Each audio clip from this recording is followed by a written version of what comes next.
पहला क्वेश्चन है कि निम्न में से किस एक पूरा स्थल से पाषाण संस्कृति से लेकर हड़प्पा सभ्यता तक के सांस्कृतिक अवशेष प्राप्त हुए हैं? चलिए, अगर आप लोग कल का सेशन हमारा हिस्ट्री वाला किए होंगे तो आप लोग ये क्वेश्चन में दिक्कत नहीं होगा। आप लोग को कमेंट करके बताएंगे कि कौन सा आंसर इसमें सही है। क्वेश्चन क्या बोल रहा है? निम्न में से किस एक पूरा स्थल से पाषाण, है ना, पाषाण संस्कृति से लेकर हड़प्पा सभ्यता तक के सांस्कृतिक अवशेष प्राप्त हुए हैं? ये यूपी पीसीएस प्रीलियम के 2008 में पूछा हुआ है। देखिए, कल मैं हिस्ट्री के लेक्चर में बताया था कि मेहरगढ़ जो पाकिस्तान के बलूचिस्तान में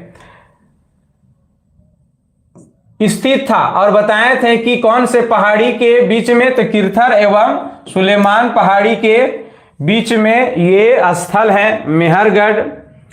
और यह मेहरगढ़ में जो है वो कृषि का साक्ष्य मिला था। और कृषि में कौन सी अनाज की? तो गेहूं की। मेहरगढ़ एक ऐसी स्थान है जहां पर ही एक लंबे समय तक जो है वो लोग बसे हुए थे, और लंबे समय तक बसे हुए थे, जिसके कारण यहां पाषाण से लेकर, मतलब कि नवपाषाण से लेकर हड़प्पा सभ्यता तक के अवशेष इसमें मिलते हैं। तो सही आंसर इसमें क्या हो जाएगा? ऑप्शन नंबर बी जो है वो सही आंसर होगा। तो जितने लोग बी बोल रहे हैं वो लोग का आंसर जो है वो सही है। चलिए, हम लोग अगला क्वेश्चन की ओर बढ़ते हैं। अगला क्वेश्चन क्या है तो देख लेंगे।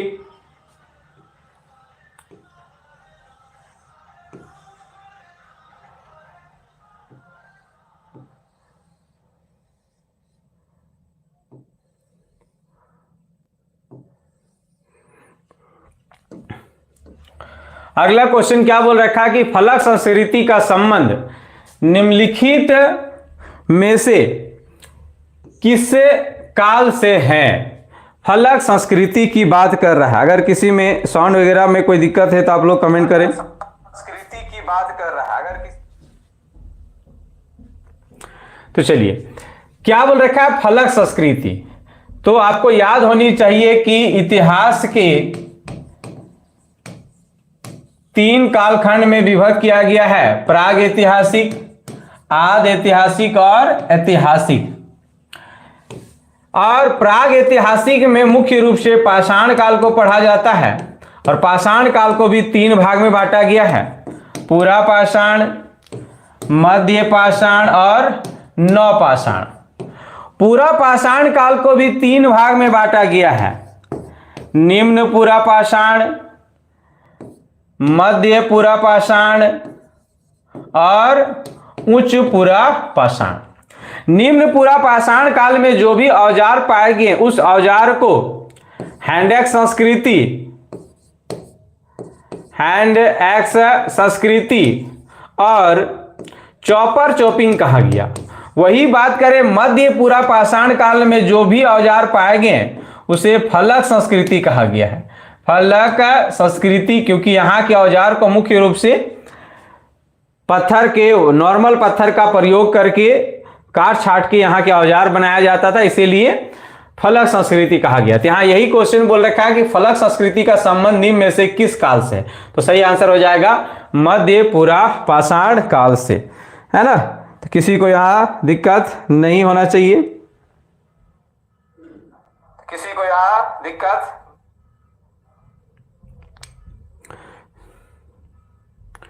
चलिए, अगला क्वेश्चन है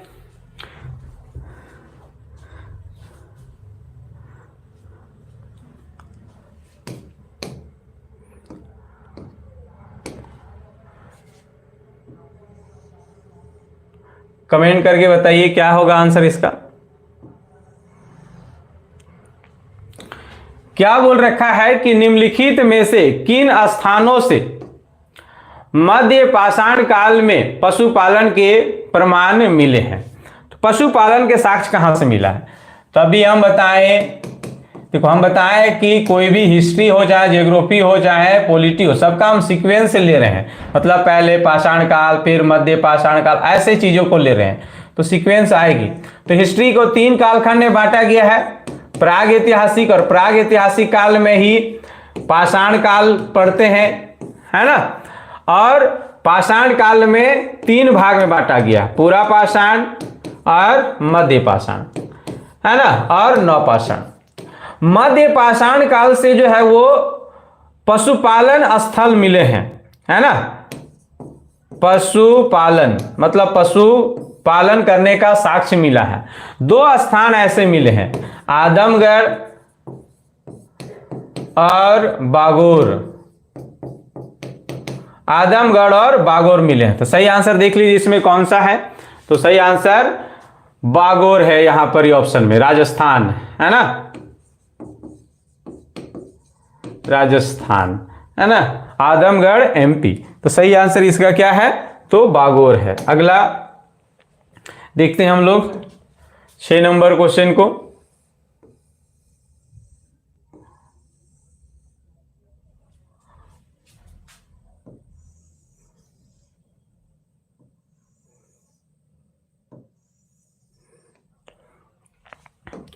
अगला क्वेश्चन क्या है कि सिंधु घाटी संस्कृति वैदिक सभ्यता से भिन्न थी क्योंकि, अब इसका रीजन यहां पर ही पता करना है कि सिंधु घाटी सभ्यता जो है वो वैदिक सभ्यता से भिन्न थी, क्या कारण था जिसके कारण भिन्न मतलब अलग थी।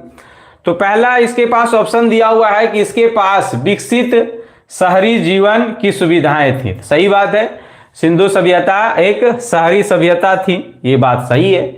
इसके पास चित्र लेखीय लिपि थी, तो सही बात है कि सिंधु सभ्यता में जो है वो चित्र लिपि चल रहा था, मतलब चित्र बनाकर जो है वो लिखा जाता था। जैसे कि अगर हमें कुछ चाय पीना है ना, तो चाय पीना है तो नहीं बोलेंगे कि चाय दो, चाय नहीं लिखा हुआ इस तरह से। यहां पर मान लेते हैं ऐसे कप एगो बना दिया गया है ना, कप, तो इससे पता चल गया कि ये चाय मांगा। तो इसे चित्र लेखीय लिपि कहा गया है ना। तो ये थी सिंधु सभ्यता में।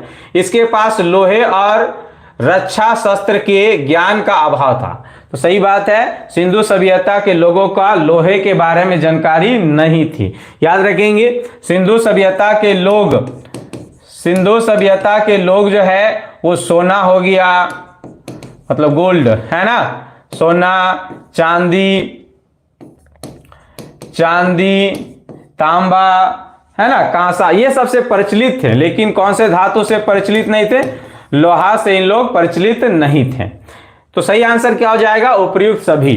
तो उपर्युक्त सभी विषय हैं जो सिंधु सभ्यता को वैदिक सभ्यता से भिन्न करती है, अलग करती है। क्वेश्चन नंबर 4 का डी। चलिए बहुत बढ़िया। अगला क्वेश्चन देखेंगे, क्वेश्चन नंबर 5 का।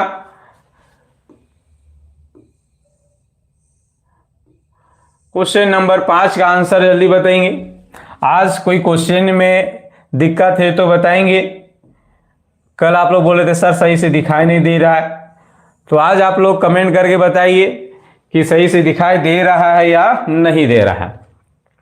क्वेश्चन क्या है कि सिंधु घाटी सभ्यता संबंधित है, सिंधु घाटी सभ्यता संबंधित है किससे, प्राग ऐतिहासिक युग से, आदि ऐतिहासिक युग से, ऐतिहासिक युग से या उत्तर ऐतिहासिक युग से। तो जल्दी कमेंट करके बताइए आप लोग। तो तब तक मैं यहां समझा देता हूं।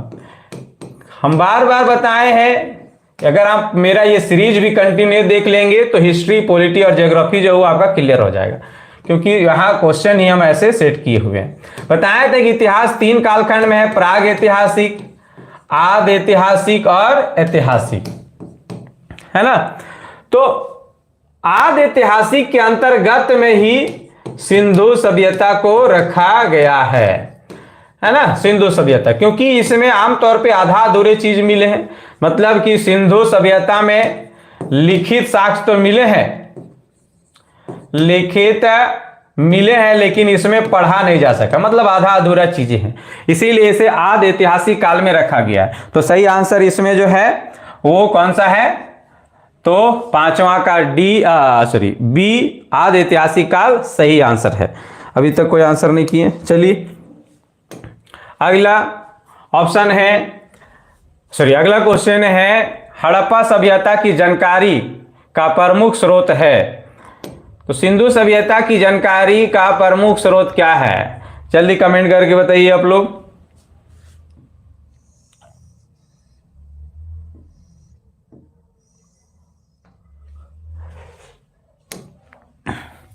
पहला ऑप्शन है शिलालेख, पक्की मिट्टी के मोहरों तथा अंकित लेख, पुरातात्विक खुदाई या उपर्युक्त सभी। तो पहली बात तो ध्यान से समझिए कि हड़प्पा सभ्यता की जानकारी के प्रमुख स्रोत शिलालेख ऑप्शन में दिया। तो शिलालेख नहीं हो सकता, क्योंकि भारत में शिलालेख सबसे पहले अशोक ने प्रारंभ किया था।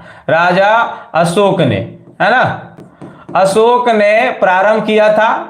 और अशोक जो है वो महाजनपद काल में आएगा, है ना, मगध महाजनपद का मौर्य वंश का शासक था ये। तो ये बहुत बाद में अभी आएगा, तो शिलालेख तो नहीं हो सकता। दूसरा, पक्की मिट्टी की मोहरों पर अंकित। तो सबसे पहली बात तो हड़प्पा में जो मोहर पाए गए हैं वो पक्की मिट्टी का नहीं था, वो क्या था? तो सेल खड़ी का था, है ना, सेल खड़ी के बने हुए थे मोहर। मतलब एक सेल खड़ी एक प्रकार की पत्थर है जिसमें आसानी से जो है वो कोई चित्र वगैरह बनाया जा सकता है। तो पक्की मिट्टी की मोहर नहीं। तो एक आंसर क्या हो जाएगा? तो उपयुक्त तो अब होएगा नहीं, क्योंकि उपयुक्त में तो दो क्या हो गया? कट गया। तो सही आंसर यहां पर क्या हो जाएगा? पुरातात्विक खुदाई। तो सही आंसर पुरातात्विक खुदाई, 6 नंबर का सी। चलिए बहुत बढ़िया। चलिए अगला क्वेश्चन,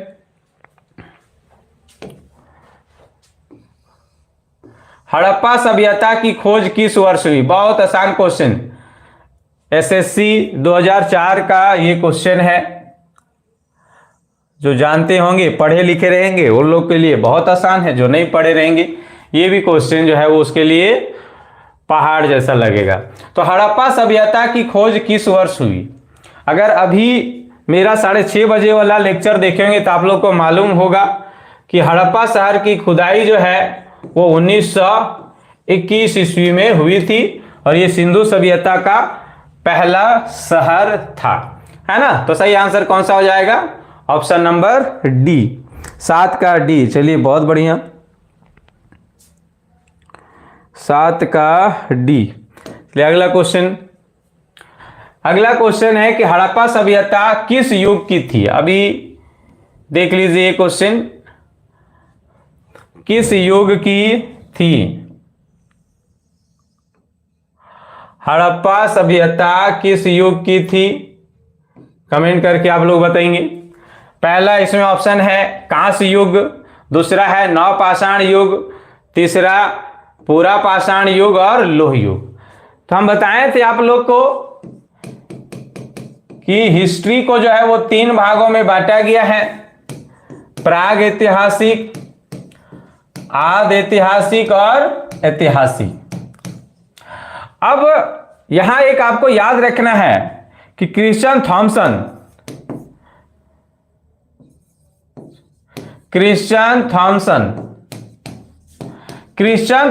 एक भूगर्भ वैज्ञानिक था। इसने जो है इतिहास के कालखंडों को त्रियुगीन बांटा था। त्रियुगीन कहने का मतलब, इसने कहा कि जिसमें पत्थर के सामग्री केवल मिल रहे हैं, है ना, जितने भी सामग्री पत्थर के सामग्री मिल रहे हैं उसमें कोई कुछ नहीं है और तांबा वगैरह नहीं, केवल पत्थर का चीज मिल रहे हैं, तो उसे प्राग ऐतिहासिक काल में रखा जाए, इसे पाषाण युग कहा जाए, है ना, पाषाण युग कहा जाए। जिसमें कांसा के चीजें मिल रहे हैं उसे आदि ऐतिहासिक काल में रखा जाए, इसे कांस्य युग कहा जाए। और वर्तमान में सबसे ज्यादा किस चीज की सामग्री मिलती है? तो लोहा का, इसीलिए इसे लोह युग कहा गया। तो देखिए इसमें भी युग है, इसमें भी युग है, इसमें भी युग है, इसीलिए इसे त्रियुगीन कहा गया है। तो यहां यही बोल रखा है कि हड़प्पा सभ्यता किस युग की थी। तो पहले तो आपको यह मालूम होना चाहिए हड़प्पा सभ्यता इतिहास के किस भाग में है। हड़प्पा सभ्यता इतिहास के किस भाग में है? तो आदि ऐतिहासिक काल में है ना। हड़प्पा सभ्यता को ही सिंधु सभ्यता कहा जाता है। तो अर्थात आदि ऐतिहासिक काल को ही कांस्य युग कहा जाता है, अर्थात सिंधु सभ्यता को भी कांस्य युग कहा जाएगा। तो सही आंसर क्या हो जाएगा इसमें? 8 का ए सही आंसर। चलिए बहुत बढ़िया। अगला क्वेश्चन आप लोग ध्यान से देखिए।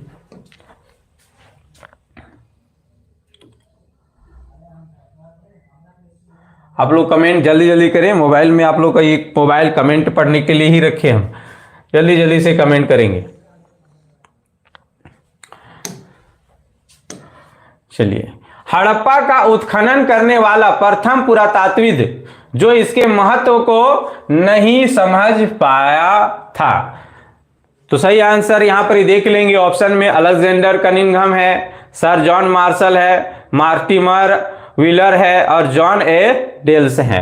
तो देख लीजिए कौन सा आंसर सही होगा। तो सबसे पहले आपको यह पता होनी चाहिए कि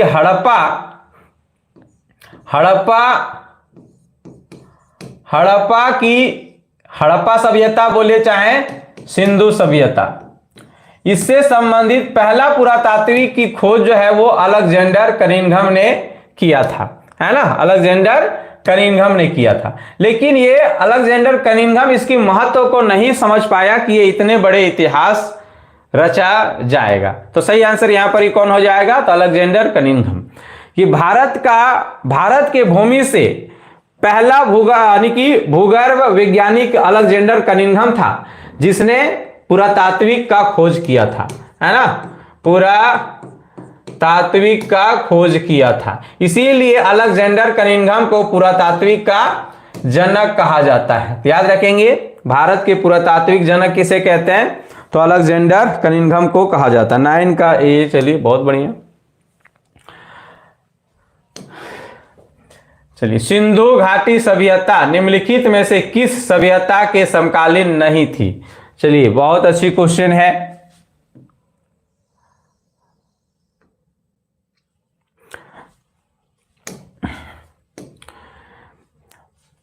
सबसे पहले तो आपको मालूम होना चाहिए कि सिंधु सभ्यता समकालीन मतलब क्या होता है? उसके साथ साथ, है ना, जब सिंधु सभ्यता सिंधु नदी के अगल बगल में थी, उसी समय कुछ और सभ्यता जो थी वो फल फूल रही थी।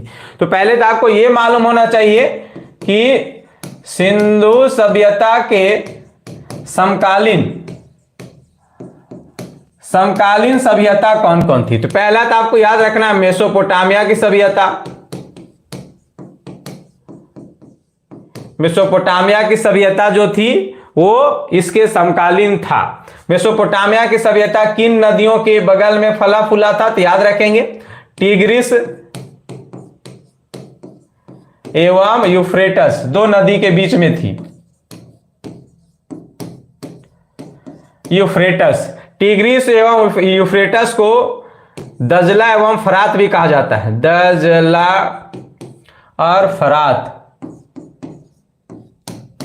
इसके अलावा इसका और समकालीन सभ्यता कौन सी थी? तो मिस्र की सभ्यता थी, जो किस नदी के बगल में फला फूला था? तो नील नदी के तट पर जो फला फूला था। इसके अलावा और कौन सी सभ्यता इसके समकालीन थी? तो चीनी सभ्यता, जिसे पीली नदी की सभ्यता कहा जाता है। तो सही आंसर यहां पर ही देख लो, मिस्र की सभ्यता, मेसोपोटामिया की सभ्यता, चीनी सभ्यता सिंधु सभ्यता के समकालीन थी। हमें पूछा नहीं थी, तो सही आंसर हो जाएगा ग्रीक की सभ्यता, है ना। ग्रीक की सभ्यता जो थी वो सिंधु सभ्यता की समकालीन नहीं थी। तो जितने लोग 10 का डी। चलिए बहुत बढ़िया चंदन जी।